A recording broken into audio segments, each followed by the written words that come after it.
ಮೊದ್ಲಿಂದ ನಾನು ಬಡ್ಕೊಂಡೆ ಆ ಹುಡುಗಿ ಬೇಡ ಬೇಡ ಅಂತ. ಕೇಳಿದ್ಯಾ ನನ್ನ ಮಾತನ್ನ? ಪ್ರೀತಿ ಪ್ರೀತಿ ಅಂತ ಎಲ್ಲ ಹಾಳು ಮಾಡ್ಕೊಂಡ್ಬಿಟ್ಟಿಯಲ್ಲೋ. ನೀನ್ ಪ್ರೀತಿ ಅವಳ ಬೆಲೆನೇ ಕೊಡ್ಲಿಲ್ವಲ್ಲೋ.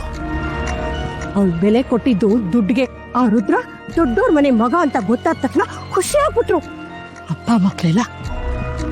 ಮಗನೇ, ಇದು ದುಡ್ಡಿನ ದುನಿಯಾ ಕಣೋ. ನಿನ್ ಪ್ರೀತಿಗಿಲ್ಲಿ ಯಾವ ಬೆಲೆನೂ ಇಲ್ಲ. ದುಡ್ಡಿಗಷ್ಟೇ ಬೆಲೆ ಇಲ್ಲಿ. ಆ ಅಕ್ಷರ ಹಾಗಿರ್ಲಿ, ಅವಳಪ್ಪ ಅನಿಸ್ಕೊಂಡವನು ಹೇಗ್ ಮಾತಾಡ್ದ ಅಂತ ನೋಡಿದ್ಯಾ? ನೀನೀಂತ ಒಳ್ಳೆ ಹುಡುಗನೇ ಸಿಕ್ಕಿದಾನೆ ನನ್ ಮಗಳಿಗೆ ಅಂತ ಹೇಗೆಲ್ಲ ಮಾತಾಡ್ಬಿಟ್ಟ. ಬೇಕಿತ್ತ ಇದೆಲ್ಲ ನಿಂಗೆ? ಓದು ಬರಹ ಇಲ್ದಿರೋ ಆ ಹೆಬ್ಬೆಟ್ಟಿನ ಹೆಡ್ಡ ನಿನಗಿಂತ ಒಳ್ಳೆಯವನಂತೆ.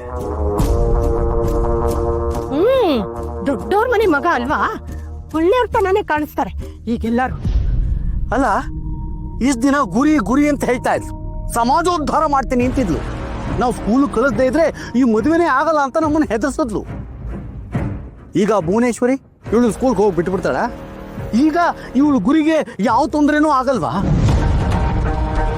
ನಿಜ ಹೇಳ್ಬೇಕು ಅಂದ್ರೆ ನಮಗ್ ದುಡ್ಡು ಕೊಟ್ಟು ಆ ಹುಡುಗಿನ ನಿಮ್ಮನೆ ಸೊಸೆ ಮಾಡ್ಕೊಡ್ವಿ, ಮದ್ವೆ ಆದ್ಮೇಲೆ ಅವಳನ್ನ ಸ್ಕೂಲ್ ಕಳಿಸ್ಬೇಡಿ ಅಂತ ನಮ್ ಜೊತೆ ಡೀಲ್ ಮಾಡ್ಕೊಂಡಿದ್ದೆ ಆ ಭುವನೇಶ್ವರಿ. ಈಗ ಆ ಭುವನೇಶ್ವರಿ ಒಪ್ಕೊಂಡ್ಬಿಡ್ತಾಳ. ಅಮ್ಮ, ಯಾವ ಸ್ಕೂಲ್ ಹೋದ್ರೆ ನನಗೇನಾಗ್ಬೇಕು? ಏನ್ ಇವಳು ಅಭ್ಯಾಸ ಸುಂದ್ರಿನ? ಜಗತ್ತಲ್ಲಿ ಯಾವ ಹುಡುಗಿನೂ ಸಿಗಲ್ವಾ? ಅದೇ ಮತ್ತೆ, ಓದು ಬರಹ ಇಲ್ದಾರ ದೊಡ್ಡ ನನ್ ಮಗನ್ಗೆ ಇವಳು ಸಿಕ್ಕಿದಾಳೆ ಅಂದ್ಮೇಲೆ ನಿನಗೇನು ಕಮ್ಮಿ ಆಗಿದೆ? ಇವಳಿಗಿಂತ ಒಳ್ಳೆ ಹುಡುಗಿನೇ ತಂದು ನಿನ್ ಜೊತೆ ಮದುವೆ ಮಾಡ್ತೀವಿ. ಆದ್ರೂ ನಮ್ಗಿಷ್ಟೊಂದು ಅವಮಾನ ಆಯ್ತಲ್ಲ.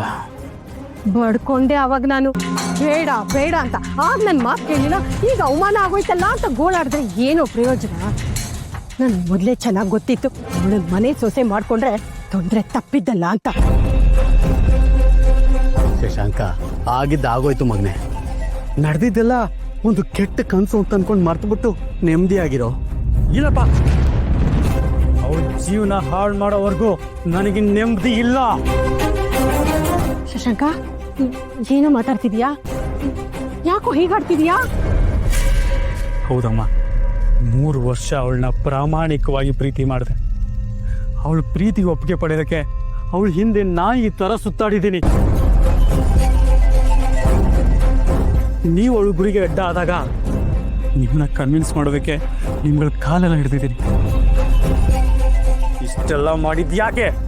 ಇನ್ಯಾವನ ಬಂದು ತಾಳಿ ಕಟ್ಟಿ ಸಂತೋಷದಿಂದ ಖುಷಿಯಿಂದಿರೋದಕ್ಕ? ಇಲ್ಲ, ನಾನು ಸುಮ್ಮನೆ ಇರಲ್ಲ.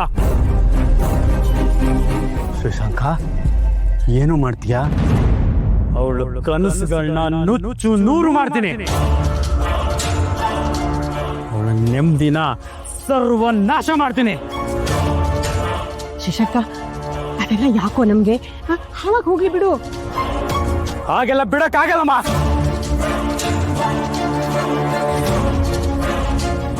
ನನ್ನ ಪರಿಶುದ್ಧವಾದ ಪ್ರೀತಿಗೆ ಪಸಿ ಪಡ್ಬಿಟ್ಟು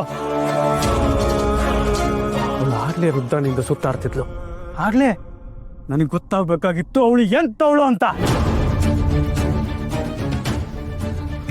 ಆದ್ರೆ ಈ ಪ್ರೀತಿ ಮಾಡೋ ಹೃದಯಕ್ಕೆ ಅದು ಯಾವುದು ಗೊತ್ತೇ ಆಗಲಿಲ್ಲ. ಅವಳನ್ನ ಹುಚ್ಚುಂತರ ಪ್ರೀತಿ ಮಾಡಿಬಿಟ್ಟೆ.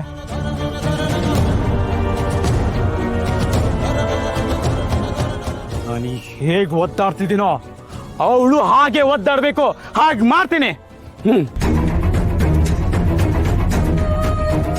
ಅವಳು ಗಂಡನ ಮನೇಲಿ 3 ದಿನ ನೆಮ್ಮದಿಯಾಗಿ ಇರೋಕೆ ಬಿಡಲ್ಲ ನಾನು.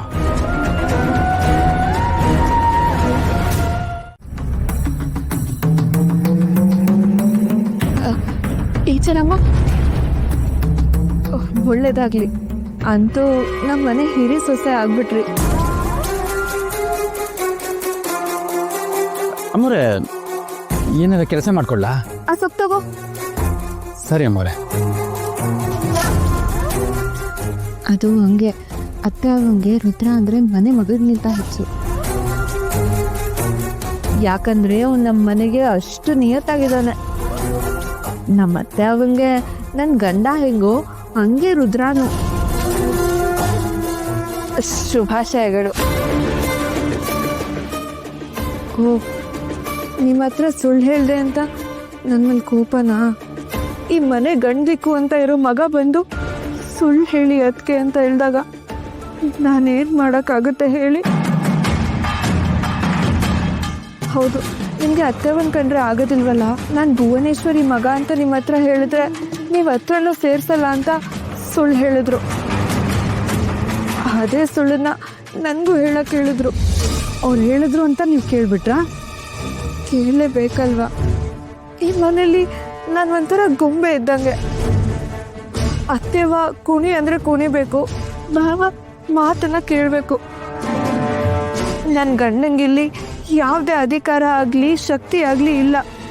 ಕುಡ್ಕದ ಚಟಕ್ಕೆ ದಾಸರಾಗ್ಬಿಟ್ಟಿದ್ದಾರೆ. ನಮ್ಮ ಅತ್ತೆವನ ನೀವೇ ನೋಡಿದ್ದೀರ, ತುಂಬ ಕಟ್ಟುನಿಟ್ಟಿನ ಹೆಂಗಸು. ನಾನೇನಾದರೂ ತಪ್ಪು ಮಾಡಿದ್ರೆ ನನ್ನ ಕಾಪಾಡಿ ಬಾವ ಅಂತ ರುದ್ರಭಾವನ ಕಾಲು ಹಿಡಿಬೇಕು. ಅಂಥದ್ರಲ್ಲಿ ಅವ್ರು ಸುಳ್ಳು ಹೇಳಿ ಅಂತ ಹೇಳಿದಾಗ ನಾನು ಹೇಳ್ದೆ ಇರೋಕ್ಕಾಗುತ್ತಾ? ಅಂದರೆ ಈ ಥರ ಸುಳ್ಳು ಹೇಳೋಕ್ಕೆ ಅವ್ರು ಹೇಳಿದ್ರಾ? ಇಲ್ದಿದ್ರೆ ನಾನು ಯಾಕೆ ನಿಮ್ಮ ಹತ್ರ ಸುಳ್ಳು ಹೇಳಿ ಆದರೂ ನಾನು ಅವತ್ತು ಹೇಳಿ ನೋಡಿದೆ. 1000 ಸುಳ್ಳು ಹೇಳಿ ಒಂದು ಮದುವೆ ಮಾಡು ಅಂತಾರೆ, ಆದರೆ ಪ್ರೀತಿ ಮಾಡ್ಬೇಕಾದ್ರೆ ಮಾತ್ರ ಸತ್ಯನೇ ಹೇಳಬೇಕು. ಪ್ರೀತಿಸೋ ಜೀವನ ಮುಂದೆ ಸುಳ್ಳು ಹೇಳಬಾರ್ದು ಬಾವ ಅಂತ ಪರಿಪರಿಯಾಗಿ ಬೇಡ್ಕೊಂಡೆ. ಆದರೆ ನಮ್ಮ ಭಾವಂಗೆ ನಿಮ್ಮನ್ನ ಪಟ್ಕೊಳ್ಳೇಬೇಕು ಅನ್ನೋ ಹಠ. ಅದಕ್ಕೆ ನೋಡಿ ಇಷ್ಟೆಲ್ಲ ಮಾಡಿಬಿಟ್ರು.